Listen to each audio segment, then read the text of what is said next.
Hello everyone, जय हिंद। आज है 12 अक्टूबर और हम लोग पढ़ने वाले हैं 12 अक्टूबर से बनने वाले करंट अफेयर्स के महत्वपूर्ण क्वेश्चन। तो चलिए शुरू करते हैं। पहला क्वेश्चन है, नई दिल्ली में आयोजित 52वीं जीएसटी परिषद की बैठक की अध्यक्षता किसने की है? तो इसका राइट आंसर है निर्मला सीतारमण जी ने की है। किसने की है? तो निर्मला सीतारमण जी की है। और ये कौन है? तो ये वर्तमान में वित्त मंत्री हैं। कौन है? तो वित्त मंत्री हैं वर्तमान में। और जो अमित शाह जी हैं, तो अमित शाह जी ने क्षेत्रीय परिषद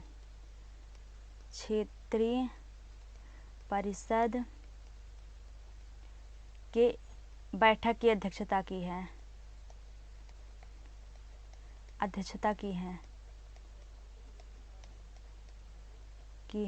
आप लोग नोट कर लीजिएगा। और जो पीएम है प्रधानमंत्री नरेंद्र मोदी जी, इन्होंने G20 अभी हाल ही में G20 की अध्यक्षता की है। एस जयशंकर की बात करें तो इन्होंने UNGA विश्व स्तरीय बैठक की अध्यक्षता इन्होंने की है। अगला डिटेल देख लेते हैं। डिटेल है, इस बैठक में केंद्रीय वित्त राज्य मंत्री श्री पंकज चौधरी, वित्त विभाग संभालने वाले गोवा और मेघालय के मुख्यमंत्री के अलावा राज्यों और केंद्र शासित प्रदेशों के वित्त मंत्री तथा वित्त मंत्रालय और राज्यों केंद्र शासित प्रदेशों के वरिष्ठ अधिकारी इसमें शामिल हुए हैं। यानी इसमें कौन कौन शामिल हुए थे?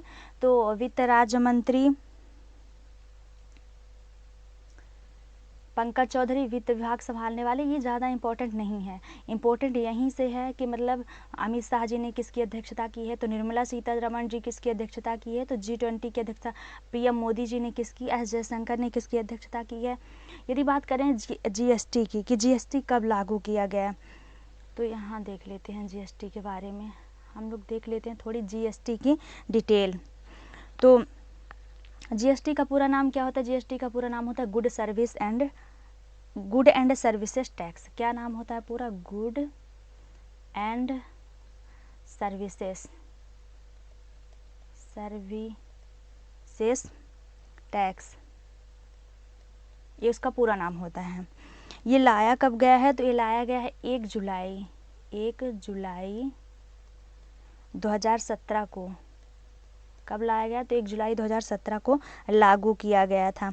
और जीएसटी लागू करने वाला विश्व का पहला देश कौन सा था? यदि कभी क्वेश्चन बन जाए कि जीएसटी लागू करने वाला विश्व का पहला देश कौन सा था, तो फ्रांस जो है तो विश्व का पहला ऐसा देश है जिसने जीएसटी लागू किया था। और कब लागू किया था? तो 1954 में। आप लोग इसको, बहुत ही इम्पोर्टेंट पॉइंट है, नोट कर लीजिएगा। और जीएसटी बिल पारित करने वाला भारत का पहला राज्य कौन बना है? तो ये असम बना है। ये अलग पॉइंट है कि जीएसटी बिल जो है तो पास करने वाला असम राज्य बना है। जीएसटी परिषद का प्रमुख कौन है? तो वर्तमान में निर्मला सीतारमण जी हैं। आप लोग नोट कर लीजिएगा। जीएसटी लागू करने का सुझाव किस समिति के द्वारा दिया गया था? तो विजय केलकर समिति। कभी यूपीएससी वगैरह में क्वेश्चन पूछ लेता है कि विजय केलकर समिति किससे संबंधित है, या कोई भी समिति का नाम लेता है तो आप उसको भी ऐसे याद करते चलिएगा। विजय केलकर समिति की सिफारिश पे जीएसटी लागू किया गया था, लाया गया था। ऐसा भी पूछ लेता है कि मतलब जैसे हमको मेंस में क्वेश्चन आंसर ऐड करना है तो उसमें हम विजय केलकर की समिति के द्वारा जीएसटी से क्वेश्चन आया तो ऐसा हम डाल सकते हैं। अगला क्वेश्चन है, बिहार के बाद किस राज्य के मुख्यमंत्री ने जातीय जनगणना कराने की घोषणा की है? तो इसका राइट आंसर है राजस्थान। डिटेल देख लेते हैं थोड़ी। तो इससे डिटेल यही है कि इससे मतलब आंकड़ों का पता चला है कौन सा जाति किस स्तर में है, कितनी पिछड़ी है, तो उसके अनुसार से योजनाएं लागू की जाएंगी। इसके लिए ये किया गया है। अगला क्वेश्चन है, किस राज्य का तट मंदिर भारत का पहला हरित ऊर्जा पुरातत्व स्थल बना है? तो इसका राइट आंसर है तमिलनाडु का। डिटेल देख लेते हैं। तो तमिलनाडु का यूनेस्को विश्व धरोहर स्थल ममल्लपुरम में तट मंदिर भारत का पहला हरित ऊर्जा पुरातत्व स्थल बन गया है। यानी ये भी ध्यान रखना है कि ये विश्व धरोहर में शामिल है और अभी हाल ही में विश्व धरोहर स्थल चर्चा में भी रहे हैं, तो आप लोग इसको बेहतर तरीके से ध्यान में रखिएगा। ममल्लपुरम में तट मंदिर भारत का पहला हरित ऊर्जा पुरातत्व स्थल बन गया है। यह उपलब्धि ग्रीन हेरिटेज प्रोजेक्ट के सफल कार्यान्वयन के माध्यम से संभव हो चुका है। हो सका है। इस मंदिर तट को 1984 में महाबलीपुरम में स्मारकों के समूह के हिस्से के रूप में यूनेस्को विश्व धरोहर स्थल घोषित किया गया था। यह तट मंदिर वहाँ तमिलनाडु के महाबलीपुरम में स्थित है। कहाँ स्थित है? तो तमिलनाडु के महाबलीपुरम में स्थित है। अभी हाल ही में विश्व धरोहर स्थल की बात करें तो अभी हाल ही में 41वां और 42वां 2 स्थल भारत के विश्व धरोहर स्थल में शामिल किए गए हैं।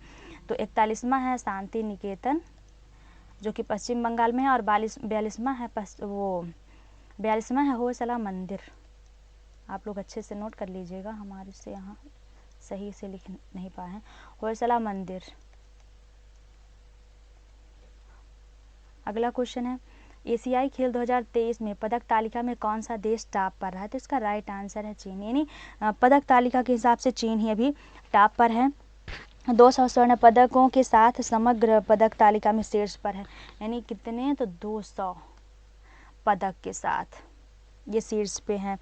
इसके बाद फिर जापान का स्थान है। जापान के पास 51 पदक हैं दूसरे नंबर पे। पहले नंबर में चीन है, दूसरे नंबर में जापान है। जापान के पास 51 पदक हैं। और उसके बाद है दक्षिण कोरिया, तीसरे नंबर पे है दक्षिण कोरिया। और दक्षिण कोरिया को 42 पदक मिले हैं। अगला क्वेश्चन देख लेते हैं। अगला क्वेश्चन है, हैदराबाद में उद्घाटन किए गए भारत के पहले सोलर रूफ साइकिलिंग ट्रैक का नाम क्या है? तो इसका राइट आंसर है हेल्थ वे। यानी क्या नाम है इसका? तो इसका नाम दिया गया है हेल्थ वे। डिटेल की बात करें तो ये 23 किलोमीटर लंबा साइकिलिंग ट्रैक है। यानी इसकी जो लंबाई वो 23 किलोमीटर है। 23 किलोमीटर लंबा है साइकिलिंग ट्रैक। हैदराबाद में आउटर रिंग रोड ORR पर स्थित है। मुख्य कैरिजवे और सर्विस सड़क के बीच स्थित है। अगला क्वेश्चन है, चर्चा में रहे प्रोजेक्ट उद्भव का संबंध किससे है? तो इसका राइट आंसर है भारतीय सेना से इसका संबंध है। डिटेल देख लेते हैं।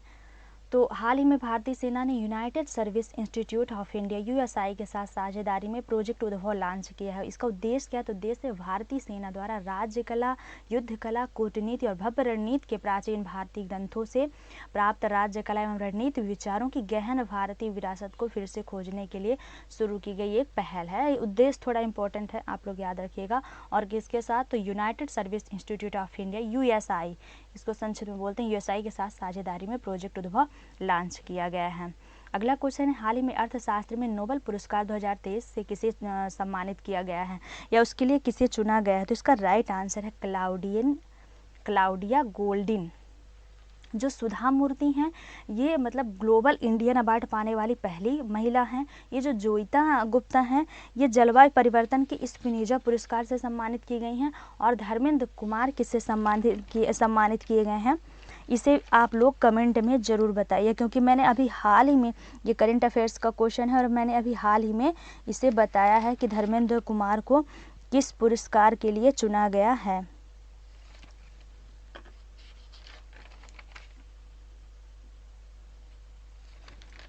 अगला क्वेश्चन है, तमिलनाडु और किस देश के बीच अंतर्राष्ट्रीय क्रूज सर्विस की शुरुआत की गई है? तो इसका राइट आंसर है श्रीलंका। यानी किसके साथ शुरू की गई? तो श्रीलंका के साथ शुरू की गई है। और श्रीलंका के किस स्थान पे? तो जाफना में।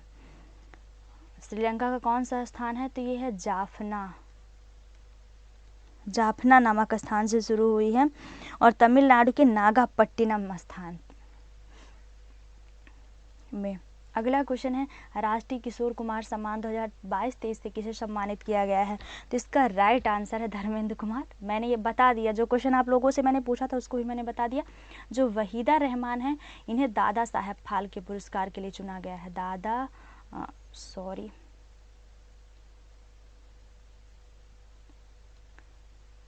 आप लोग अच्छे से इसको बना लीजिएगा, हम ऐसे ही यहाँ लिखे दे रहे हैं।